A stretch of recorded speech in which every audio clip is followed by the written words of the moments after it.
All right, you're watching TVC Breakfast. Let's get to our next discussion now. Security report from the Department of State Services reveals it has identified some key players in the plot for an interim government in Nigeria. The motive, they say, is to stop the transition of power from President Muhammadu Buhari to President-elect Bola Tinubu, who emerged winner of the 2023 presidential election. In a statement by the DSS Public Relations Officer, Peter Afunanya, the service considers the plot being pursued by these entrenched interests as not only an aberration, but a mischievous way to set aside the Constitution and undermine civil rule, as well as plunge the country into an avoidable crisis. The service says the machination is taking place after the peaceful conduct of the elections in most parts of the country, and warns misguided politicians against a repeat of June 12, 1993, which was considered one of the fairest elections since independence, but was annulled. That's the crux of our discussion next. Joining us in the studio is a public affairs analyst, Abraham Great, and we also have welfare officer, National Union of Nigerian Association, Italy, Michael Opute. Gentlemen, nice to see you both in the studio. Good morning. Nice to see you Great. again. Good morning, Andrew. Well, it's nice to have all of you. When we were thinking of this program, I thought you were all going to join us via virtually. But it's good to have you all in the studio. We thought it's necessary to be in live now. Good. So, Abraham, let me start with you on this. I believe you've been following this development, especially the aftermath of the election and all the reaction and all of that. Now, recently, the DSS came out to alert Nigerians that there's a plot, the plot to actually truncate the inauguration and seek interim government was real. I wonder what came to your mind when you heard that. Well, for me, it is it's a test on our democracy and the proof of maturity, stability.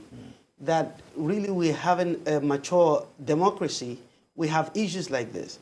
And you've seen with nations, nations that are having a viable democracy, issues that they've gone through. Mm-hmm.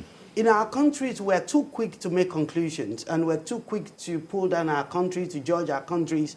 But when you read, nations around the world, you read about France, you read about Germany, you read about the United States of America, the document Magna Carta, for example, you see the suffering that England or the UK went through, Britain went through for over 800 years before they were able to actually have established democracy and all the kind of ludicrous situation they went through.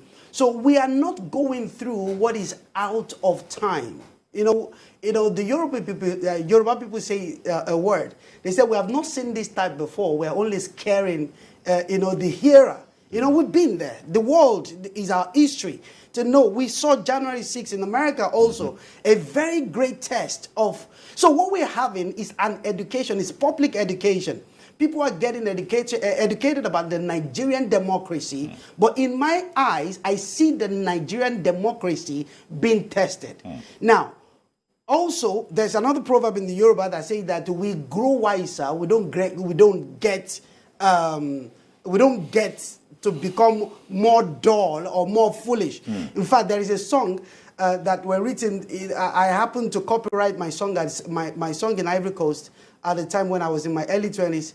With this guy that wrote this song, on the lo premier gawo nepa gawo, deuxième gawo. I speak French as good as my English. I see. That's so amazing. What that song is actually saying is that the magic system. The magic system. Yeah, exactly. We actually copyrighted our song at the same time. So I met them, and they were telling me the story behind the song. That one of them actually had a girlfriend who left him. And then when he's made it, in French we call it réussi. That means you've broken through, you are successful, and then you want to come back. So they say that being a fool at the first time is not a crime. It's being a second. So we've had 1993, in which we've had situations like this. And the nation did not collapse. We have learned from that. I wouldn't say we should learn from that. We have learned from that. And the difference between then and now is the fact that under that period, we were not living under a constitution. We were under a military rule. In this case, we now have a viable Constitution, 1999 Constitution, as amended. So it means that the test can only be responded to by provisions of the Constitution and not emotion. All right. Now, Abraham is saying, of course, we have precedents. Yeah. We have had this experience before, and Nigerians who were around, who knew how everything went, knows that it is alien to the Nigerian democratic system to even think of an interim government, as the case may be. Yet, Nigerians are making moves, from at least from the report from the DSS. What do you make of this? Is it just mischief, or it is lack of information or lack of knowledge of what this could lead a country to? Anyway, thank you, Mike, and good morning, Nigerians. And I want to say this, first and foremost. To me, I would say lack of knowledge, not lack of information. Because if you are not informed, you are deformed. And when you are deformed, you cannot perform. Now, we are informed. What is the information? The DSS has come up openly to tell us there's a plot. And they are asking Nigerians to unmask these people. They don't need our permission. They don't need our consent. It is their constitutional right to unmask these people. Because just like Abraham said, now we have a constitution. In August 1993, there's a difference between 1993 and 2023.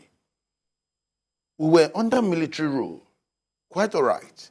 And now, in 1993, the winner of the election was not declared. In 2023, our democracy has grown. Remember, in 1993, we were under military rule. Now, in 2023, a winner, there was an election.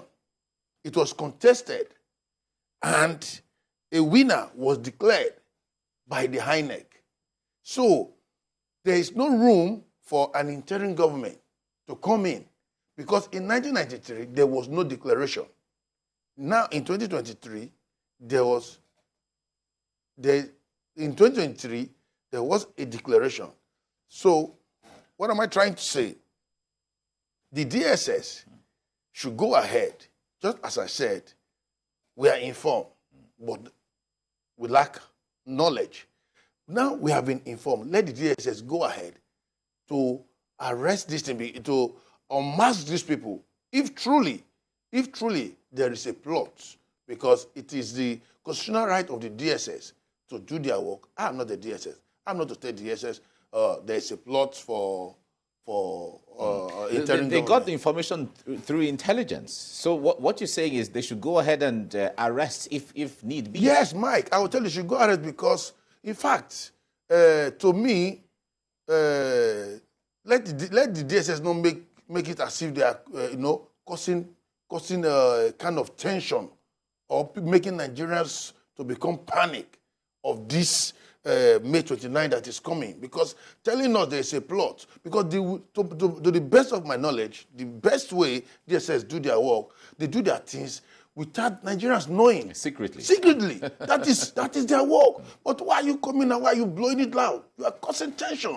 Yeah, but on the other hand, one would say that when an information like this goes out, you also send signals to those who are plotting it to let them know that we know what you guys are doing, so they can shelve their plan. Will you see that as a strategy? I see that as in a way, it actually have made or could make those who are complicit in the plot to get to a point of almost public acceptance or a reality, and probably apologize or repent or what have you in this matter. Now, one thing Nigerians have to know is the integrity of the DSS. In all of our services, the most quiet of them all should be the DSS. And one of the way that they are trained, and one of the ethos of the DSS is ethics and value. They would not just come out with frivolous information to cause tension. The country is already very volatile, and the country is already under serious tension. I'm sure that the act of them actually making this public is an intelligence on its own. So giving information, to those, as we're speaking, there could be mutiny going on in the military, because I'm sure it's not every sector. And why? Let's first of all look at why are we where we are. I've always not been a great proponent of democracy. Or let me put it this way. I understand democracy, I appreciate democracy, but I do not believe that a country as diverse as ours needed to use democracy the way we are using it in terms of complete federalism. I support the notion that was pushed under Awolowo when we would have gone for the parliamentary system of governance. That would have eased the tension where every region... we had that in the First Republic. Yes, so we had the unitary system, we have all the system, but again, we understand what happened when Nnamdi Azikiwe went on and we are under the federal system, now federalism system. The problem in copying American note for note is that you create American problems in your society. So that is why we will find that Nigeria... How do you mean the American problem? So I'll give you an example. When we copied American democracy, the presidential system of American democracy, we did not copy along with it the electoral college. Now, the principles of the electoral college is now almost being interpreted in the election that is unique that we have had, which is the section 134 of the Electoral Act, the place of the FCT. Now, an average person is asking themselves, and FCT, what does it interpret? Not minding the precedence of the 1977 case law of Awolowo versus Shagari at the time, and other case law that have established, I believe it's section 299 that is already established the FCT to be counted as or treated as a state. Now, what we are saying, in effect, is that we are saying that FCT is an electoral college.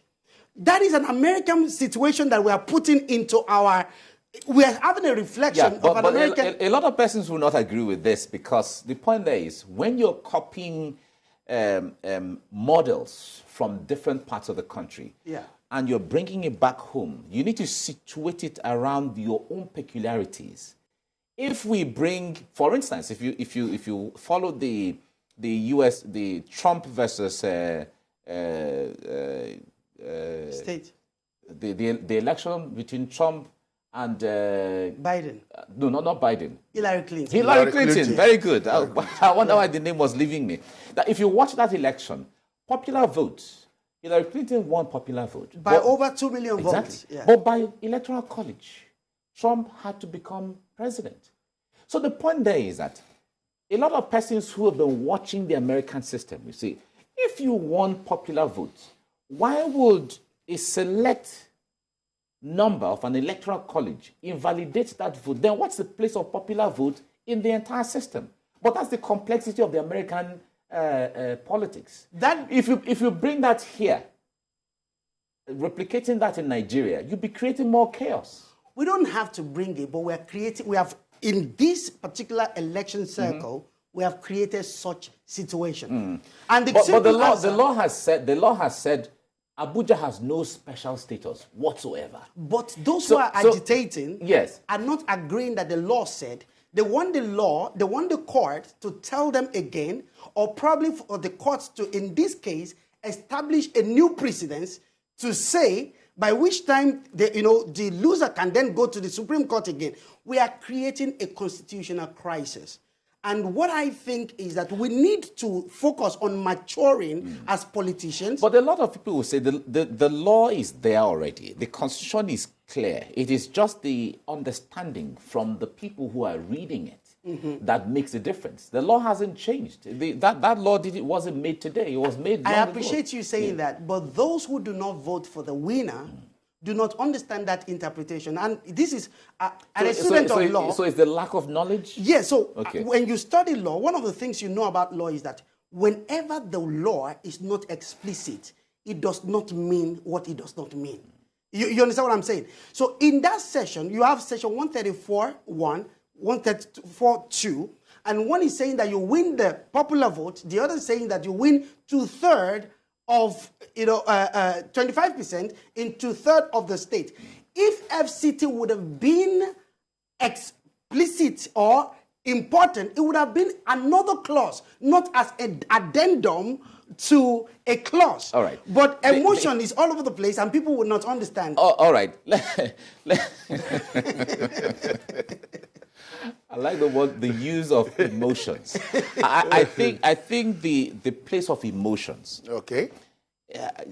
One would say that is where all of this is coming from. An unchecked, unharnessed emotion where you're not able to place things objectively to the extent that a case is already in court challenging the process. Okay. So the unchecked emotion is not waiting for the court to come up with whatever their finding is so that we can have a way forward.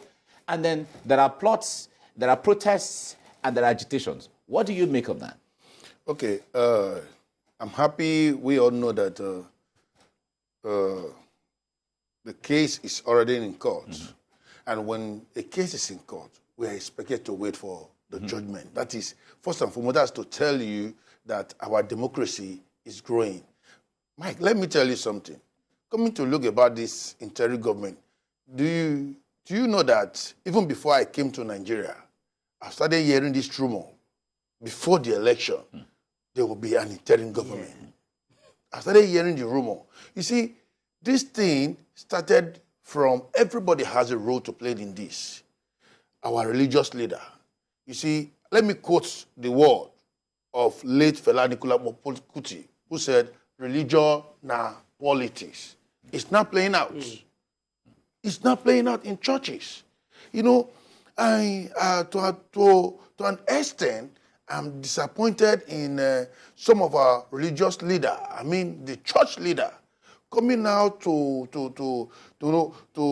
say some, causing some tensions within their members, within the Christians, within Nigerians, saying, inciting some dangerous words to people that saying this cannot be understood, this cannot be the same people. They will tell you there will not be election. There will be election. You know, we don't know who to believe and who not to believe. At this stage, I want to say, you see, we should all wait for the court to decide this case. And if there's any plot, to me, I still look at it as rumors, motions or no motions, I still take it as rumors. And if there's any plot, let the DSS go ahead and treat it as a treatable offense. All right.